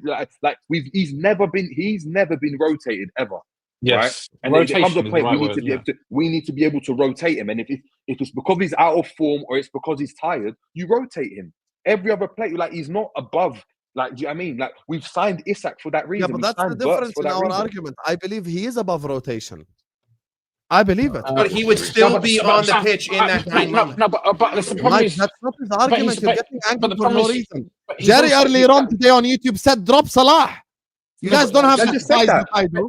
No. He's also. What I'm arguing. No, but he's also at his age, right? Is he 33 or 34? 34. Something like that. Yeah. So like 33. Virgil is 34. Okay, so we can afford to give him a little bit of a break, right? He doesn't have to play as much. I would rather rotate him a little bit throughout the season and then have him firing on full cylinders at the end of the season, rather than I think it's fair to say in the last season. Rax, if you were a politician, I would vote for you because that once again, you and Mike are just trying to avoid this conversation because Jerry did not say rotation. He said drop Salah. Yeah, that's the difference in the argument. No, okay, but it depends what you mean. Okay, but how are we talking semantics here? Like, no, we're not talking semantics. It is semantics. No, because rotations are soft. To Rax's point, I know Rax is going to go. Rotations are a soft way to go and say, oh no, he's not playing just to keep him fresh, just to do this. Sometimes you might be rubbish because you're not fresh. I don't know what it is. Maybe he's grieving. I don't know what it is, but you're playing rubbish. So for whatever reason, you need to be on the bench. So someone else that is on, if they are on form, by the way, and it's if, because we don't know if they're going to be on form, they can go and play. I'm Liverpool FC. I'm not here to just Salah FC forever. We're not that. That's what that was the argument, and that was why we went and signed these players. That is why we spoke about wanting these forwards, because we spoke about if Salah doesn't turn up, nothing else happens. If Salah doesn't assist, we don't score. If Salah doesn't score, we don't win the game. Now we've got players to do that, and people are complaining, saying, no, he needs to still play the whole game. I'm not complaining, and now you're gaslighting. That's the two things. That's mental. Jerry, guys, what you're seeing right there, he's paused, right? And he's telling a gaslighter that he's gaslighting. You are completely gaslighting. And I'll tell you why you're completely gaslighting. Your argument is not rotation, and your argument is not rotation, so own it. You know it. You're not talking about rotation. Stop it. Rotation is. So what's my point? Okay, I'll tell you what your point is. Your point is you want Salah dropped because he's out of form. That's not rotation. Exactly. And when he's in form, what's going to happen? That's not the point, Jerry. And when he's on form, wait. This is the gaslighting part. How will he get informed? But it's not a gaslighting. How will he get informed? Exactly. That's why you're gaslighting. By playing. What am I saying? Drop and don't come onto the game. Listen to Mike's point. Mike just stated on it. Salah. Why not? Are you mad? Why not? Why not? Why not? Some of the best players in the world have been rotated. Why not? Have taken breaks off, in less important games or games where we're winning 3-0, where there's not really anything to go for. Like, take him off or bring him on, or some loser mentality. Why not? Don't play him in the Carabao Cup, for example. Why not? Loser mentality. No, okay. It's very simple. It's very simple. Mohamed Salah for 8 years has been the guy. Wait. The Mike, guy. don't mean to cut you, but Mohamed Salah has been shit a lot in many games where he scored hat tricks. Yes, 2 100%. goals, 2 assists. But that isn't what I'm saying. That isn't what I'm saying. That's like, why it's hard to know what an informed Salah is. Just wait. Just allow me to. This is going to be very quick. He is the guy. Don't take me saying that he's the guy as he's played amazing. Don't take me saying that he's the guy and that every game has been a 10. Because we all know Salah could have a 6.0 on SofaScore and have 10 GA in a game, right? 2 things can be possible. Bench Salah. He has been what he is saying is that he has been the unchallenged guy for 8 years. At a certain point, Salah mentally is going to realize, listen, I want to be the best, but I know that no matter what, there is no risk. I cannot be dropped, right? Again, this is all basic psychology. It doesn't matter who you think you are. That's going to get into your subconscious. You know that you will never get dropped because this is what the floor is. The floor is I start week in, week out, no matter who the opponent is. All Jerry is saying is that you want to kick up that psychology. You want to just basically taser him to wake him up and say, hey, I know that it's Sunderland, but you weren't amazing last week. And I'm just going to go with someone else because I just spent 500 million pounds this summer on attacking players. Nothing personal. And if you think that Mohamed Salah would take that as disrespectful or anything other than fuck you, I'm going to be better, then you don't understand his mentality. That's okay. All So you just gave the example of Sunderland. And I'm telling you now why I disagree with you and with Jerry, despite the fact that you try to be the peacemaker and try to make Jerry's point something it's not, just like Rax did. But I will respond to even the scenario that you just made, which is the whole, we're playing Sunderland. Look, you've been playing like shit recently. The reason why he won't be dropped is because, in the words, Lex just said it, even when he plays like shit, he is going to get you a goal and an assist. So Slot won't drop him, and that's why I don't want to drop him, even if he plays like shit. And that's the reason why Slot didn't sub him off against Arsenal, even though he was ass. Is because even while he was ass, there was a moment in the second half where he got past Calafiori, and he was trying to look for the pass, and he fucked up the pass. But on any other given day, like you remember the pass where he did this and Raya got it, on any other day, this lands at Ekitike and it's 1-0 to Liverpool, and we're sat here going like, oh, he got an assist despite playing like shit.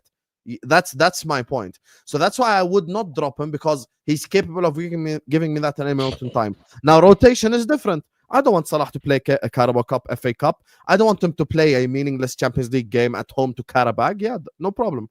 You get me. Play like whoever the hell you want. Chiesa, like I was about to say Ben Doak, and then I remembered we sold that. Blakey, Asa, however, yeah, we just do rotate as much as you want, Habibi, no problem. But I just think in like all the games in the Premier League, he will most likely start, and that's why we cannot do the diamond. That's why we just can't do the diamond. The whole diamond in midfield, the first time you see it will be when Salah is at AFCON. I promise you all. That's the first time you're going to see the diamond. Therefore, there'll be times where, again, where we'll be sitting here and we'll be like, I think Ekitike and Isak should both play because someone is out of form, whether it's Gakpo or whether it's Salah or whether it's Wirtz or whoever. And the argument will be, we can't do that because we have to play this system. And one of them are going to have to be sacrificed, because in that point, I don't see how both of them play. Because to your point, Ekitike is not playing down the left. If anything, we've seen how important he is to anything that Liverpool do down the attack, because he's the only one that can link it Bobby Firmino-esque. And you having that on the left means he's going to be defending the way Gakpo's been defending in the last couple of games, which has been excellent, by the way, and people aren't speaking about it. And Ekitike is not going to go and do that. So that's fine. It just means Ekitike is going to be on the bench or Isak's going to be on the bench, when I think we should have our best players on the pitch. And I think Ekitike as a forward has been our best player. And I think Isak is the best forward. There's a striker we've got, and we've just signed him for 150 M's. Yeah, look, but anyway, I think the Salah conversation is always going to be it's going to be prickly because who Mo Salah is, yeah. 100%. And look, Mo Salah, I think we can all agree. I think we've all agreed already. He's not been good so far this season. He's underwhelming at that, actually, for the player that we know he is, yeah. But then I would say there's only maybe 3 or 4 players in our whole team so far that's actually performed. They've all been a little bit off and out of key so far, haven't they? So I don't know. The thing is, though, we can't keep buying all this attacking talent and still try and rely on Mo all the time. We've got to work out a world where everyone can play, link up, get the best out of players, get the best out of the team, get the best out of the system. And, you know, if that's Mo dropping out for a game or two to help out or something like that, we've got to start moving forward like that as a thinking of a football club, because the man is 33 years of age, obviously. But at this moment in time, I just think he's in bad form, like a lot of the players are so far this season, in bad form. You know, and maybe Slot's going to just play him to get him, because I think Slot still looks at him as the best attacker to get us up the pitch the quickest. And I think that is still the case. The problem is Mo's giving it away a lot when he gets into them positions at the moment. And I know that will probably frustrate Slot, because when you talk to Slot about why we're conceding goals, he always says it's because we give it away, or it's a bad pass and stuff like that. That's what he talks about a lot. So, yeah, this conversation's always going to be prickly with Mo, but it's a weird one because Mo could come back after international break and he just goes on an amazing run. And he's got his form back again. I don't know. But we have got to start talking about it and have these conversations, you know, because, you know, he's 33 now and, you know, we have bought all this talent, so I don't think it's a bad thing to have discussions like this. Yeah, by the way, the worst thing that Salah is doing right now is his lack of being able to keep the ball in the team. It's not he's getting chances and he's missing and or misplacing a pass or anything like that. It's the fact that he's losing the ball and you get caught on the counter. That's the biggest problem. And it's not about the pass, the trivela that he does that doesn't come off. You can see that he's got that in his bag. But when you're losing the ball, that has a detrimental effect, or it's having a detrimental effect on Liverpool's ability to go and then defend, because we're getting caught on the counter.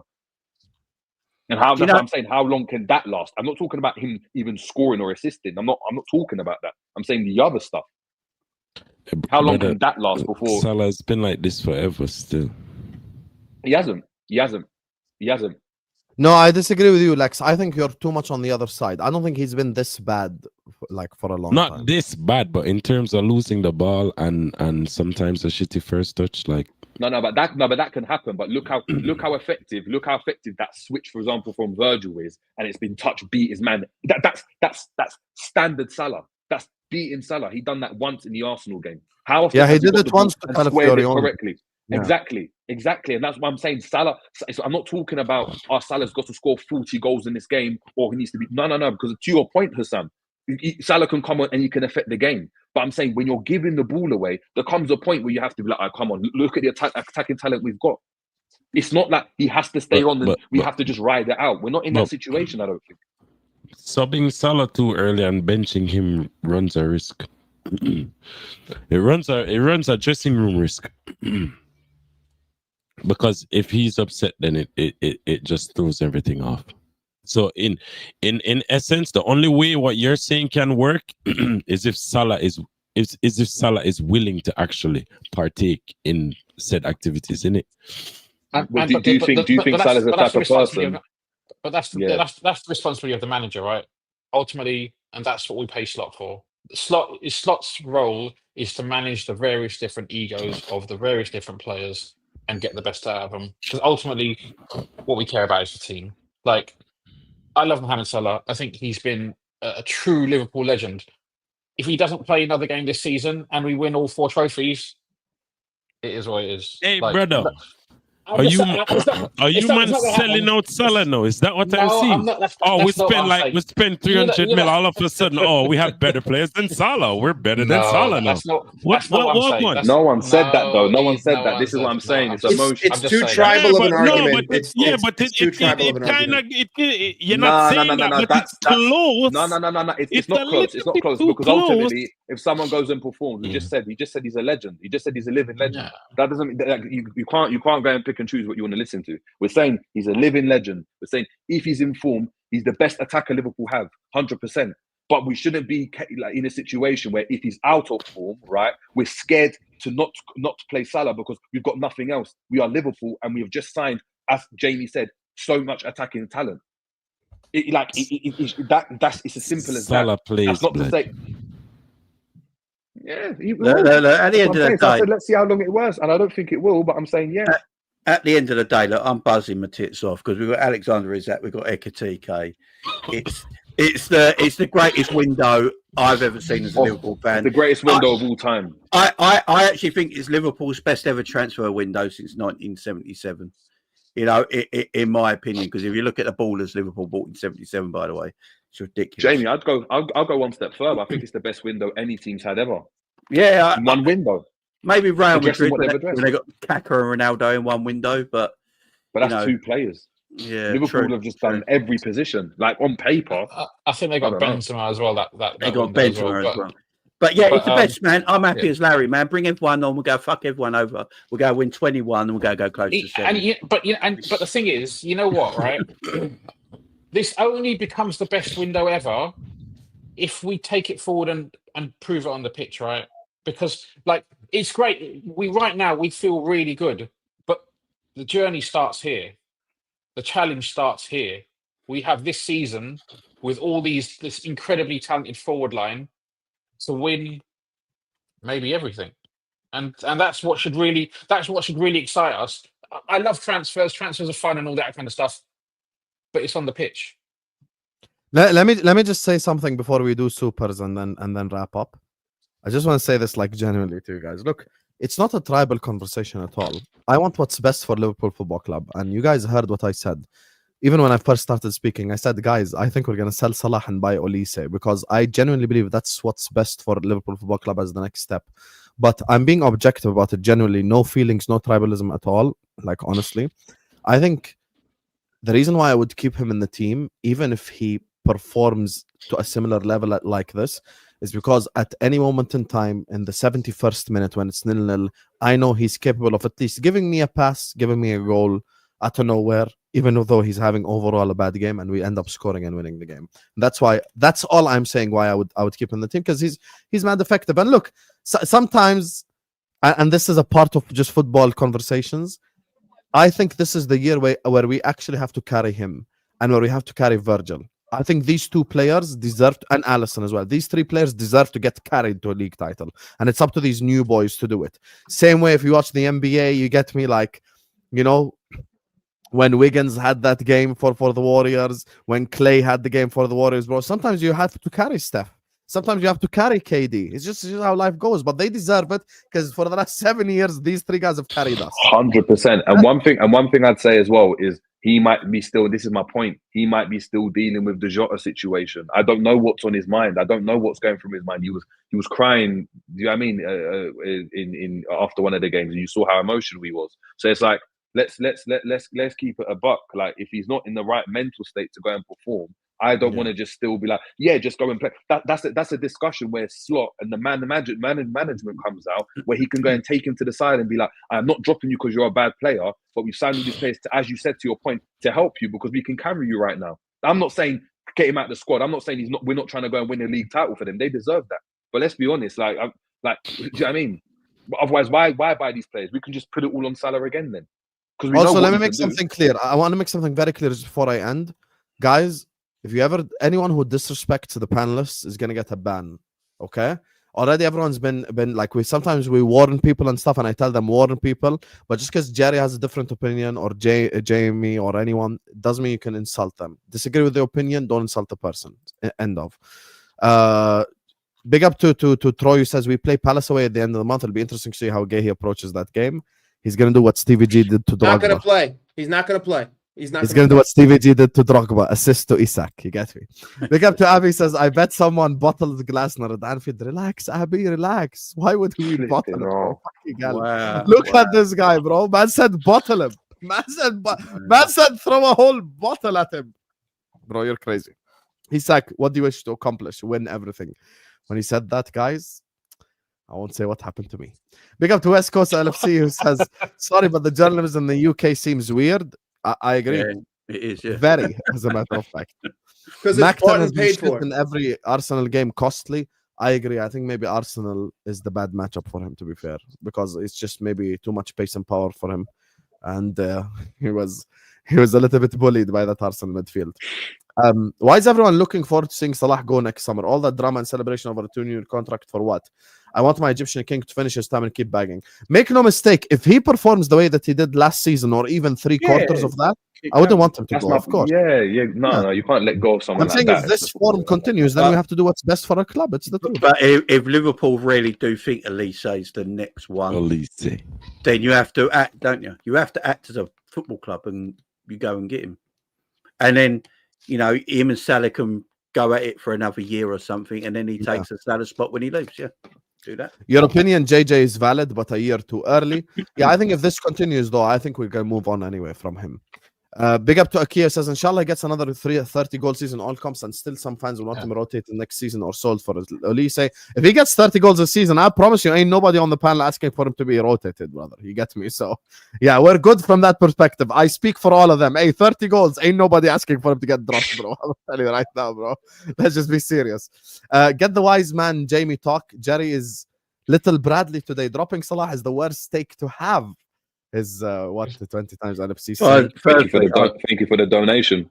Yeah, and firstly, I've never been called a wise man in my whole life, so big up to you. I was about to say as well. We're calling Jamie the wise man now. How times have changed on this platform right here.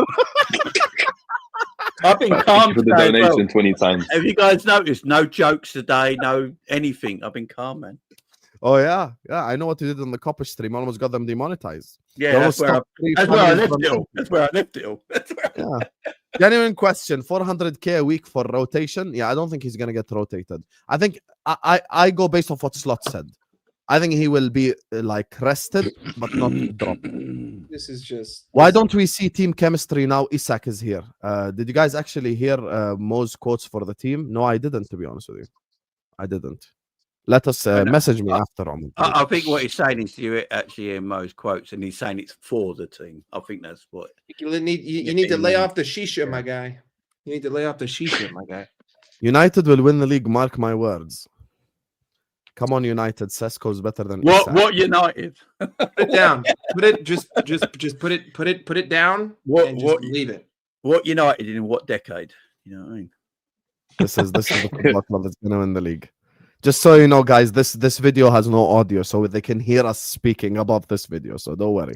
But that's a hazard, man. That's definitely a health hazard. But it's you also forgot all of the crusty tourism right there. You got me waterfalls. Why not? Expired biscuits, expired milk, expired biscuits. Expired biscuits is the least of their worries. They had raw chicken. It's raw meat, flooding. Dude, come on. Ragnick was right. When he left that club however many years ago. Everything that he said, it was like he was a prophet, and he told you the future, and you said, you know what, fuck you. I just don't believe you. And guess what? It's all come true. All of it. Anyway, guys, big up to all of you. Make sure you guys are liking the video. Make sure you guys are subscribing. Mike Das LFC is in the description. Jamie Phillips Football Chats is in the description. You're going live, Jamie? No, I'm going on a Cal's MMA show. Oh, fairs. Tell Cal Husam said fuck you. RakSingh1 on Twitter. I approve. Yeah, I approve as well. Tell him for the gay, because he did the Guehi curse. Can you please trigger him? I'll actually watch that. Big up. Yo, you can't just every time something goes wrong, you can't just say, you cursed it. You cursed it. No, he cursed it. We're all anti-Callum. Jerry James Football Show in the description, and Lextimate is in the description as well. Go subscribe to all these channels. This stream, guys, is going to take you over to MHF, where I'm headed. He gets me to go talk to Mo. I hope now he will stop the gaslighting, how this is all Liverpool's fault, as per usual. You get me? So like the video on your way out, subscribe, and watch out as well. This channel is now uploading clips for you guys to enjoy. You cut out. Peace out.